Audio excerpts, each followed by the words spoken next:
the former Vice President Yusuf Kala, this from Sumatra, from Bugis, he said that we are actually ready to have president not from Java. And they were, if you notice about the comment, about the reaction of people, they said no, we still, Java is the leader. This also like myth. And Kuto Wijaya was very aware about this situation, and he tried to. So the first one is about myth, and to show this, he wrote a short story. The title was very good. Anjing-anjing menyerbu kuburan. This is what kind of? When I first time encountered with this title, anjing-anjing menyerbu kuburan. What is this about? And then when I come, okay. So basically, Kunto Wijaya want to show that so many myths are still developed in Indonesia. This about what they call that. He talk about myth that is believed by Javanese people, especially about the certain day of if somebody pass away in certain day, so it's believed that his body will give something like prowess, mystical power or something. So that one about somebody who passed away on Selasa Kliwon. So Selasa is Thursday, this is normal day, but the Kliwon, I think this is very special day in Java. So this, in addition to normal day, that 7 day in our universal calendar, Javanese also certain day that they call Pasaran Day, Hari Pasaran. It was Wage, Kliwon, Paeng, five of them. And they believe that if somebody passed away on Selasa Kliwon, so it will give something very iffy. And this was believed by a thief. So the thief, okay, I will not miss this opportunity. And he was doing some ritual from his master. What is the ritual? The ritual was you have to bite the ear of the dead. So by digging the kuburan and the grave, too much. The villagers were already aware about the situation, so they gathered. We have to guard this grave because this will be misused by many people who want to have. Okay, so they already gathered. But then the thief was not less intelligent. He got something amulet from his master in the form of yellow rice. So yellow rice was might be with mantra or with certain, and then it was sold to everybody, and then they fall asleep. When they fell asleep, and then he start digging. But it's very hard to get the body out of the grave. When the body was taken out, and he was about to beat the ears of the dead, you can imagine how hard and how disgusting all this kind of thing. Suddenly he was attacked by one dog. Mysterious, weight, maybe Kuto Wijaya didn't say about this dog, but it's very weird and mysterious dog. One dog. And the thief stood for the dog, but then in the middle of this, another dog coming. So 2.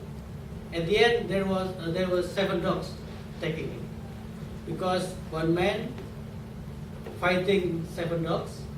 So the falling asleep villagers, they wake up because of the noise. So then,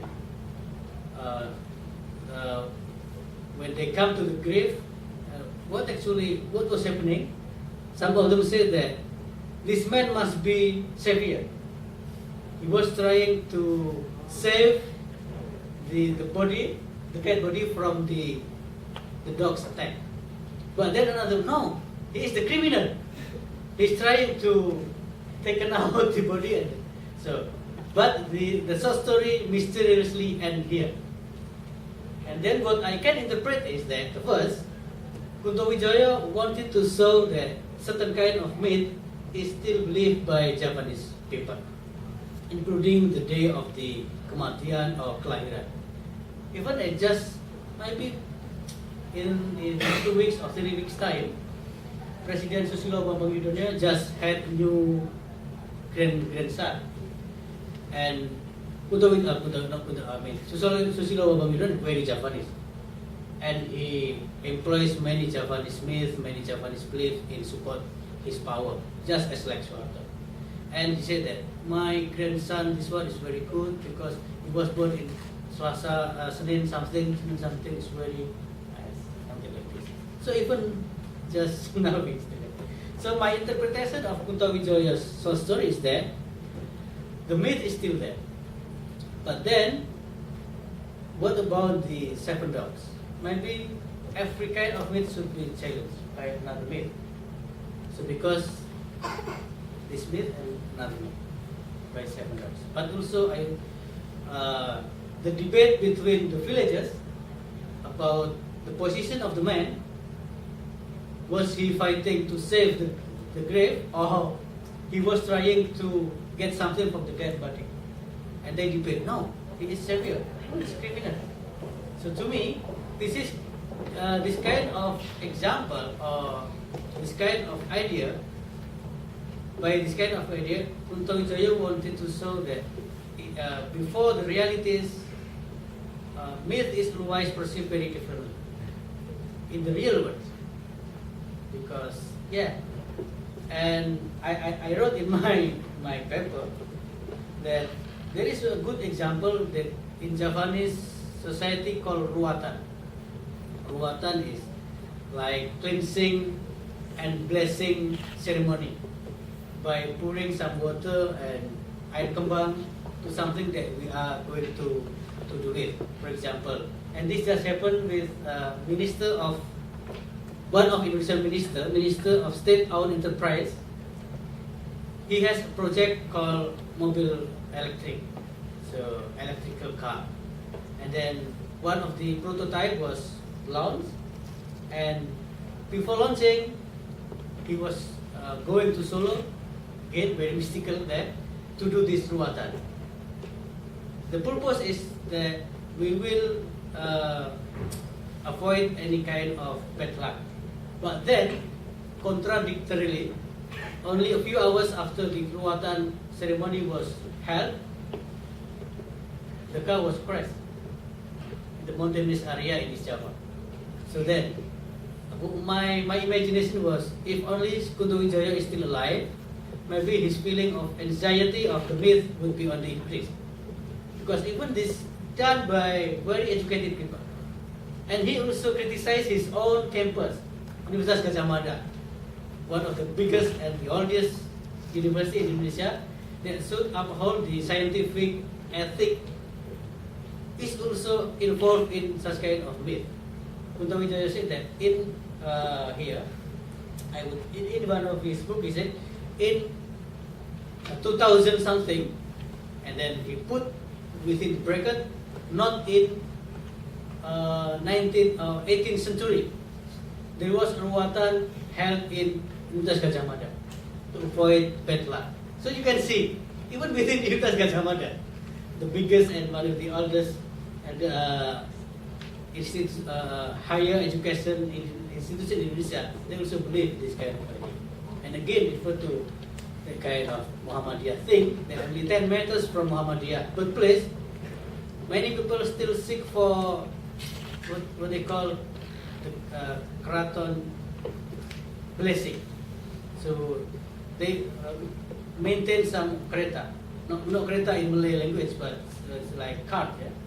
So it's like cart used by Sultan, and every kind of cart they have name, and the name would be always in the name Kiai. So they have a buffalo even. They call Kiai Slamet. Kiai Slamet is not the name of the man, but the name of the buffalo. And they believe that, and also they have some kereta kencana or something, and they believe that the residual water being used to wash all this kind of thing is blessing. It's only 10 meters from Muhammadiyah place. So again, so to me this kind of paradox is like represented by Kota Wijaya by debate between the villagers about the dogs and another story is also still about the thief, but this time the myth is different. The myth is about the short story title was Segenggam Tanah Kuburan, a handful of tomb. So this also believed if a thief has this, so he can do everything. But then one night, the thief has already this tanah kuburan already there. He has also dog and also perhitungan pasar, hari pasar, kliwon and stuff. But then he was bitten by something very spiritual, because the night all night long there was an old man chanting very spiritual tembang in Javanese. What is it called? Javanese literary called tembang. Tembang is like spiritual song in Japanese. And also he heard babies crying, and this means another disaster for the chief, because one of the things that he would avoid is about hearing babies cry. So this also taught in his Segenggam Tanah Kuburan. My interpretation is again about the same with this one. That Kota Wijaya tried to show the myth are widespread in Indonesian society. Not even East Java, all Javanese society are still managing to believe this kind of myth everywhere. But then he represents something. Tembang that was by an old man. This represents Islamic culture, Islamic spirituality. That myth very Japanese, but actually then it can be beaten by Islamic spirituality. And then bayi or the baby's crying, it represents the fitrah in Islamic culture. We call it fitrah, the holiness or the represented by this guy. So Kota Wijaya always talk about myth and reality. That's why in one of his book, academic one, he wrote about myth and reality called Selamat Tinggal Mitos, Selamat Datang Realitas. So he tried to convince Indonesian society that the era of myth is already over. So what we are now facing is actually reality, no longer myth. Not about president, not about politics, everything, but everything is now reality. We don't have this. And he said that one of features that can be represented to understand mythical thinking is that they always stop the thing in abstract and hinder any kind of concrete thing. So another feature of Kota Wijaya thought, I would say, is about Sufism and transcendence. So he also talk about Sufism. That's something that Muhammadiyah people hate very much. So Muhammadiyah is anti-Sufism. So this is important to understand this. While Kota Wijaya is from Muhammadiyah, so he said that in one novel, this novel was written something 60s, late 60s. So it's very old novel, but still relevant to understand the idea of Indonesian society up to now. This called Khutbah di Atas Bukit. So I read this novel 3 times. I was undergraduate student. I tried to read this novel, but then I didn't understand anything about this novel. What this novel actually about? And then the second time, that was might be 3 or 4 years ago. A bit I can understand. But then the third time was before writing this paper. I finished the novel within 3 or 4 days. And then everything is clear already from here. My understanding about this novel is this is about the crisis of identity being experienced by modern people. Because this novel is about an old man named Barman. Barman is very successful career diplomat that spent all his days, spent all his life, almost all his life abroad, so not in Indonesia. And his wife passed away when his only son was still very young, and he didn't get married anymore. In his claim is to maintain or to he didn't want to affect the mental development of his son. So, but then he has many mistresses during his career as diplomat in France, and then coming back to Indonesia as a retiree, so he's very old, but still he was running like printing company, and then but he was very sad and thinking what actually life about and what I can expect more from my life. Everything is over. He was very sad and everything looked very dark. This life is very dark. And then his only son said that you have to go somewhere. I will rent for you a villa on the hill, and you will be accompanied by a young, very beautiful lady. For what? For it's up to you. It's yours. So you can see how a son, provide a young lady for his father, and the arrangements also. This finally the arrangements was realized. So Barman and his young lady named Poppy went to the hill. So at the first time of his coming to the hill, his life is perfect. So I have a very good villa, equipped with very sophisticated technology for everything, very mild weather on the hill, and beautiful lady that I can do everything to her. But then he starts thinking, is this all about life is like this? So again, after a bit temporary happiness about having all kind of material, and then he said, is this life? And then he went out to his villa and meeting somebody that to his surprise was like his twin. This man was like a mirror of himself, because they talk about the experience and the acting exactly the same. The only difference is how to treat this life, because this man said that our existence is our non-existence. So you can see the philosophical dimension of this work, because it's about, and people say that this actually was influenced by the debate on materialism, idealism, and communism in Indonesia in 60s. So Kunto Wijaya also responded. So the idea was existentialism, spiritualism, etc. So this twin that he met, his name was Umar, said that our existence is our non-existence. So he's okay. So they become friends, and then he totally ignored about Poppy, this young lady. So he never touched again. Said, okay, I will leave this house.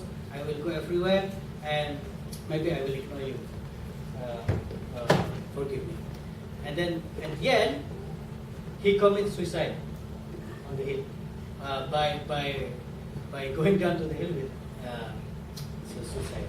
So the interpretation of this novel, many, like was something like offered by Abdul Hadi, another leading Indonesian poet. They said the bukit, the hill, is actually Kaliurang. If you heard about Yogyakarta, you will see on the top of the Yogyakarta the Mount Merapi, very mystical mountain that was cut by Mbah Marijan, for example. They have like connection to Kraton. So in Indonesian, Javanese, not Indonesian actually, Javanese and especially Central Javanese, they believe in the Golden Triangle, mystical triangle. The one, Gunung Merapi, Kraton Yogyakarta, and Laut Selatan. So they believe that this the ruler of this place should be connected. Mount Merapi is ruled by very mystical figure. Maybe people never reveal this, but say mystical. So Abdul Hadi, another Indonesian literary figure, said that the hill that Kunto Wijoyo represents in his novel, basically Kaliurang. That's to show because Kaliurang is the central site for Javanese mysticism, in addition to Kraton and Laut Selatan. And why? Why he depict like old man? Again, that this to represent the wisdom. But again, this was interpreted as having any connection and influenced by Hamzah Fansuri, for example. Why he used the hill as an example? Why he used the hill? Because it's like climbing from bad thing to good thing. It's like Sufi journey. So Sufi journey is very always about climbing from the down to the top. So it is also popular during Hamzah Fansuri's era, using Gunung Bukit as the example in his works. Okay. So the last one is about this. I like very much. Is not novel, a short story called Sepotong Kayu Untuk Tuhan. So from the title, it's already mysterious. Sepotong Kayu Untuk Tuhan. So it's about an old man want to contribute something for his religion, of course Islam, because in his village people are building a small mosque, a surau. But then what can I contribute? I don't have money. Okay, I have something. I have a jackfruit wood that is already very old. I will cut this and I will send it to the surau in the most secret way I can. So he said that nobody knows. To make long story short, so this wood is available already, and then he went to the surau by following the flow of the river. So he put he will say, I will write on the top of the wood Sepotong Kayu Untuk Tuhan. And tomorrow morning, when I will be the earliest person who wake up this morning before subuh, and I will put the wood in front of the surau that is being built, and nobody will know, but only me and God. And then in the morning, in very early morning, he went to the place where he stole the wood. But then flood was coming last night, and the wood was gone. And in very sad situation, he said, in the Kunto Wijoyo's story, he said, Tuhan, akankah kayuku sampai kepadamu? So, will the wood come to you? So it's very, very sad, but to me it's like a transcendental thing, kind of thing that very important message that Kunto Wijoyo want to say is about transcendental. We have to believe in transcendental. So I interpret this also relate to concept of ikhlas in Islam, and also the concept for example, ibadah kurban. Because in one of the popular hadith cited by many religious preachers, they will say very important, and the popular hadith is about the animal that we are sacrificing. It's God will not get the blood, God will not get the meat, but will only get our intention. We ikhlas or not. So this kind of Sepotong Kayu Untuk Tuhan is very tragic story, but it's to me like transcendent element within Islam. And in his academic books, Kunto Wijoyo also give very often emphasis on transcendental. And he has a theory in academic work called the transcendental structuralism. How he developed a theory based on Levi-Strauss structuralism and blended with Islamic transcendence theory. I think so. Thank you very much for your time. Thank you. All right.